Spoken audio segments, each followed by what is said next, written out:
আমার আব্বাজান রহমতুল্লাহি আলাই বলতেন, শিক্ষা জাতির মেরুদণ্ড। আমি দেখতেছিলাম যে তার কপালে নামাজের দাগ দেখা যায়। আমি প্রশ্ন করলাম যে আপনার কপালে তো নামাজের দাগ দেখছি, তাহলে তো মনে হয় আপনি নামাজ পড়েন। তখন সে বলতেছিল, হুজুর আমি 7 বছর বয়স থেকে আমি নামাজ পড়ি। কিভাবে? বলে, হুজুর আমি যদি নামাজ না পড়তাম, আমার মা আমার জন্য ঘরে ভাত পাক করতো না। আমার মাকে আমাকে নামাজি বানাবার জন্য চেষ্টা করেছে, সেই থেকেও যে আমি নামাজ পড়ি, নামাজ ছাড়ি না। জাতীয় ওলামা মাশায়েখ আইম্মা পরিষদ সময় উপযোগী আজকে এই সেমিনার আয়োজন করায় তাদেরকে ধন্যবাদ জানাচ্ছি। সম্মানিত ওলামায়ে কেরাম, যারা বিশেষ করে দেশ, জাতি, ইসলাম নিয়ে রিসার্চ করে গুরুত্বপূর্ণ আলোচনা তারা রেখেছেন। কথা বেশি লম্বা না বলে সংক্ষেপ বলছে, আকলমাদ ইশারা বাস আস্ট, যে নাকি জ্ঞানী হয় অল্প কথার মাধ্যমে পুরো বিষয়টা বুঝতে পারে। আমি আপনাদের সামনে আয়াত শরীফ তেলাওয়াত করেছি। রব্বুল আলামিন বলেছেন, সমস্ত মাখলুকাতের মধ্যে সর্বশ্রেষ্ঠ সম্মানিত করে আমি মানুষকে সৃষ্টি করেছি। আল্লাহ রাব্বুল আলামিন অন্য আয়াতে বলছেন, এই মানুষগুলোই এক পর্যায়ে চতুষ্পায় জানোয়ারের মতো হয়ে যায়। এক পর্যায়ে সৃষ্টির ভিতরে সবচেয়ে নিকৃষ্ট শূকরের চেয়েও খারাপ হয়ে যায়। এর কারণ কি? বাংলাদেশের ভিতরে জেল তৈরি করা হয়, আবার বাংলাদেশের ভিতরে সম্মানিত যে মসনদ চেয়ারগুলো আছে তাও কিন্তু মানুষের জন্য। জেলও কিন্তু আকৃতি সুরাতে অঙ্গ প্রত্যঙ্গে মানুষের জন্যই। চোখের দিক থেকে, হাতের দিক থেকে, পায়ের দিক থেকে, অন্য অন্য অঙ্গ প্রত্যঙ্গে কোনো পার্থক্য নাই। কিন্তু এক শ্রেণী কিন্তু জেলে, আর এক শ্রেণী বাংলাদেশের সম্মানিত উঁচু মসনদের ভিতরে বসা। এর কারণ কি? আমার আব্বাজান রহমতুল্লাহি আলাই বলতেন, শিক্ষা জাতির মেরুদণ্ড, কিন্তু সব শিক্ষাই কিন্তু জাতির মেরুদণ্ড হতে পারে না। সুশিক্ষাই হলো জাতির মেরুদণ্ড। তার বাস্তবতা আমরা দেখেছি।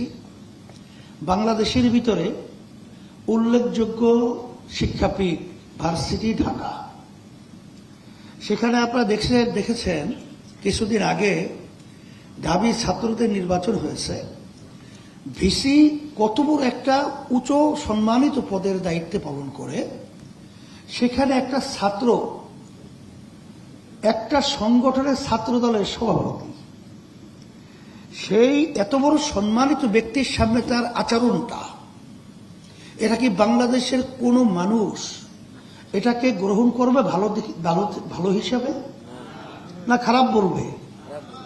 তাহলে বোঝা গেল যে ওর শিক্ষাটা আসলে এমন শিক্ষায় শিক্ষিত হয়েছে যে এই শিক্ষার মাধ্যমে কোন জায়গায় কি আচরণ করতে হয়, ব্যবহার করতে হয়, এটা ওকে শেখানো হয় নাই। এই জন্য আমি পরিষ্কারভাবে বলছি, শোনেন, যেই শিক্ষাটা ছোটবেলায় দেওয়া হয় ওটা পাথরে অঙ্কন করলে যেরকম কোনোদিন মুছে যায় না, এইভাবে ছোটবেলায় যে শিক্ষাটা দেওয়া হয় এটাও কোনোদিন ধ্বংস হয় না। ছোটবেলার শিক্ষাটার গুরুত্ব কি? 2024 ফ্যাসিস্ট আওয়ামী লীগ সরকার যখন পাতানো নির্বাচন তৈরি করেছিল, তখন প্রধানমন্ত্রী শেখ হাসিনার পক্ষ থেকে আমাদের কাছে পাঠানো হয়েছিল নির্বাচনে নেয়ার ব্যাপারে। সেখানে প্রধানমন্ত্রীর পক্ষ থেকে যখন আমাকে নিয়ে বসবে, তখন আমি শর্ত লাগিয়েছিলাম যে তাদের নির্ধারিত প্রস্তাবিত জায়গায় আমি বসবো না, আমরা যেখানে বলবো সেখানে তাদের বসতে হবে। আমাদের প্রস্তাব মেনে তারা বসছিল। বসার পরে আমি দেখতেছিলাম যে তার কপালে নামাজের দাগ দেখা যায়। আমি প্রশ্ন করলাম যে আপনার কপালে তো নামাজের দাগ দেখছি, তাহলে তো মনে হয় আপনি নামাজ পড়েন। তখন সে বলতেছিল, হুজুর আমি 7 বছর বয়স থেকে আমি নামাজ পড়ি। কিভাবে? বলে, হুজুর আমি যদি নামাজ না পড়তাম, আমার মা আমার জন্য ঘরে ভাত পাক করতো না। আমার মাকে আমাকে নামাজি বানাবার জন্য চেষ্টা করেছে, সেই থেকেও যে আমি নামাজ পড়ি, নামাজ ছাড়ি না। তখন আমি বলতেছিলাম তাহলে তো আপনার সঙ্গে কথা বলতে ভাই ভাই হিসেবে আমার সাহস বেড়েছে। কিন্তু যদি ওই ঢাবি নির্বাচনের বিশেষ সামনে যে আচরণকারী, ওদের সামনে কথা বলার কোনো পরিবেশ থাকে না, তখন আমি বলতেছিলাম যে আপনারা এই পাতানো নির্বাচনে প্রধানমন্ত্রীর পক্ষ থেকে আসছেন, আমাদেরকে সেখানে ঢুকাবেন, সিট দেবেন এবং এমপি বানাবেন, অনেক কিছু আমাদেরকে অফার দিয়েছেন। এবং সে বলতেছিল যে দায়িত্ব হুজুর আমি নেব, আপনাদের যেখানে যেখানে পদ থাকবে, মানে প্রার্থী থাকবে, তাকে এমপি হিসেবে বানিয়ে নেওয়ার দায়িত্ব আমি নেব। আমি একটা হাস দিয়ে বলছিলাম যে একটা কথা আপনাকে বলি শোনেন, যে বর্তমান সরকার কোন প্রেসক্রিপশনে চলে, ব্যাখ্যা আমি অত যাব না, আমাদের দেশে প্রেসক্রিপশন না, এই প্রেসক্রিপশন অন্য জায়গায় হয়, এখানে বাস্তবায়ন হয়।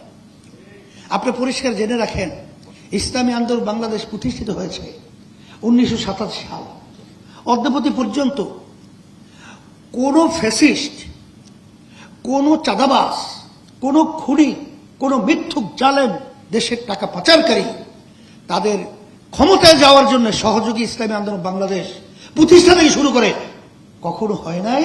সিঁড়ি হিসেবে ব্যবহার আমাদেরকে করবে আর ক্ষমতার মসনদে যাবে, এই দুর্নীতিবাজদের কখনোই সহযোগিতা আমরা ছিলাম না, এখন আমাদেরকে পাবেন না। এক পর্যায়ে বলতেছিলাম যদি আমাদেরকে সরকার চাপ প্রয়োগের মাধ্যমে এর ভিতরে ঢুকিয়ে ফেলে, তাইলে এই দেশের পক্ষে, মানবতার পক্ষে, দেশের কল্যাণের পক্ষে কে কথা বলবে, কারা বলবে, সেরকম একটা আপনি দল বের করে দেন। তখন এক পর্যায়ে সে প্রশ্নের উত্তর না দিতে পেরে তখন বলছে হুজুর আপনাদের অবস্থানটা আমরা বুঝেছি, প্রধানমন্ত্রীকে এইভাবেই বলবো। আলহামদুলিল্লাহ এরপর থেকে খুব একটা ডিস্টার্ব করে নেই, আমরা আল্লাহ মোটামুটি নিরিবিলি থাকছিলাম। তা যেই কথা আমি বলছিলাম, আমাদের সম্মানিত আহমদ আব্দুল কাদের বাচ্চু ভাই, আমাদের জালাল ভাই, আমাদের সম্মানিত মহাসচিব এবং আমাদের মাদানী সাহেব হুজুর সহ যে গুরুত্বপূর্ণ আলোচনা রেখেছেন, বাস্তবতা হলো এতটুকুই। আমরা কতদিন জেলে থাকবো, কতদিন আমরা দাবি তুলব, আসলে বাস্তবতা হলো এই 5ই আগস্টের পরে 2024 এখন ইসলামের পক্ষে একটা মাঠ কিন্তু তৈরি হয়েছে। আসলে মূল জায়গায় যদি না থাকা হয়, তাহলে এখানে আমরা চিল্লাচিল্লি করতে পারবো, জেলে যেতে পারবো, আমরা শাপলা চত্বর ঘটাতে পারবো, কিন্তু ওদের কাজ ওরা করেই যাবে। এর জন্য আলহামদুলিল্লাহ আমি সকল গুজার আহ্বান জানাবো, আসেন যে আজকে দুঃখ যে আজকে গানের শিক্ষক নিয়োগ দেওয়া হবে, আজকে স্কুলগুলো খালি হচ্ছে, আর আজকে বাংলাদেশের মানুষগুলো তাদের সন্তানদেরকে প্রাথমিক স্কুলে তারা পড়ানোর জন্য তারা তৈরি না। দিন আর দিন আমাদের বাড়ির সামনে প্রাইমারি স্কুল, ছাত্র নাই, ছাত্রী নাই, কোথায় যায়? এখন আপনারা বোঝেন না, বাংলাদেশের মানুষ কিন্তু ইসলামের পক্ষে মনের দিক থেকে, মানসিক দিক থেকে, সব দিক থেকে তৈরি হয়ে অপেক্ষায় আছে। আমরা যারা নেতৃত্ব দিচ্ছি, যদি আজকে আমরা তাদেরকে সঠিক পথে পরিচালনা করতে ব্যর্থ হই, ভবিষ্যৎ প্রজন্ম আমাদের যখন ইতিহাস রচনা করবে, তখন আমাদের ব্যাপারে কলঙ্ক, ধিক্কার জানিয়ে ইতিহাস রচনা করবে। এই জন্য আমরা 53 বছর দেখেছি, বহু সরকারের পরিচালনা আমরা দেখেছি, আমরা মূল্যবোধের সরকার ইসলামের দেখেছি, কিন্তু আসলে তারা শরিয়া আইনে বিশ্বাসী না এবং তারা ইসলামী পন্থা উত্থান তারা সহ্য করতে পারছে না, এবং তারা কিন্তু বাংলাদেশের ভিতরে মৌলবাদীদের অভয়ারণ এরা তারা সহ্য করতে পারছে না। আজকে আমাদের ভিতরে চিন্তার ব্যবধান থাকতে পারে, কিন্তু আমি পরিষ্কার বলবো, কখনোই পরগাছা হয়ে মূল গাছের ভূমিকা পালন করা যায় না। এখন কিন্তু গাছ হওয়ার মতো পরিবেশ তৈরি হয়েছে। আমি সকল গুজার আহ্বান জানাচ্ছি, আর বর্তমান অন্তর্বর্তীকালীন সরকারকে আমি পরিষ্কারভাবে বলবো, আপনারা কিন্তু বাংলাদেশের জনগণের ভোটে নির্বাচিত সরকারও নয়, আপনারা ওখানে বসেছেন।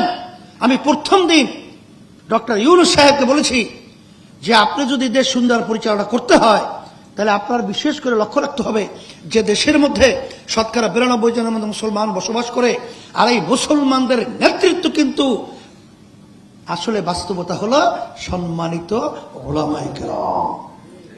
আপনি কথা বলার ব্যাপারে তাদের ব্যাপারে সতর্ক অবস্থায় কথা বলবেন। প্রথম যেদিন আমার সঙ্গে দেখা হয়েছে সেদিনকারই কিন্তু আমি কথাগুলো বলেছি।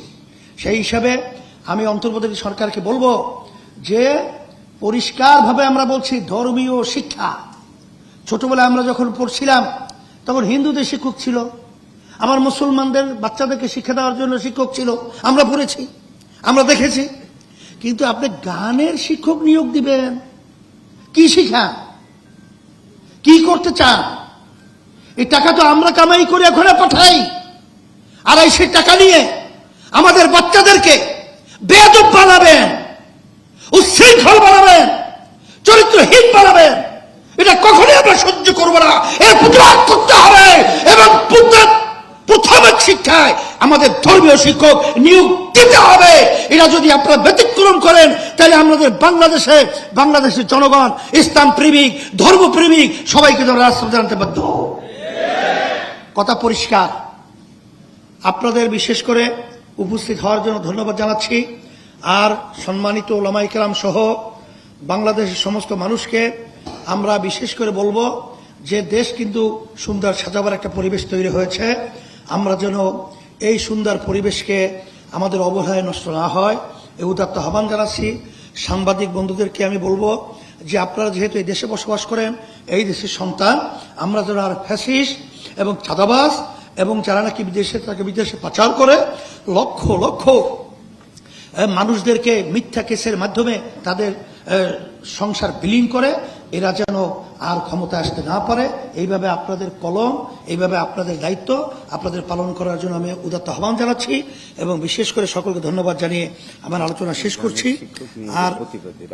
আর আগামী শুক্রবার জুমাবাদ এই যে গানের শিক্ষক বাতিলের লক্ষ্যে জাতীয় উলামা মাশায়েখ আইম্মা পরিষদ সারা দেশে তারা কি করবে, বাইতুল মোকাররমের উত্তর গেটে বিক্ষোভ মিছিল করবে এবং সারা দেশে আরো তাদের প্রোগ্রাম রয়েছে, মানববন্ধন সহ।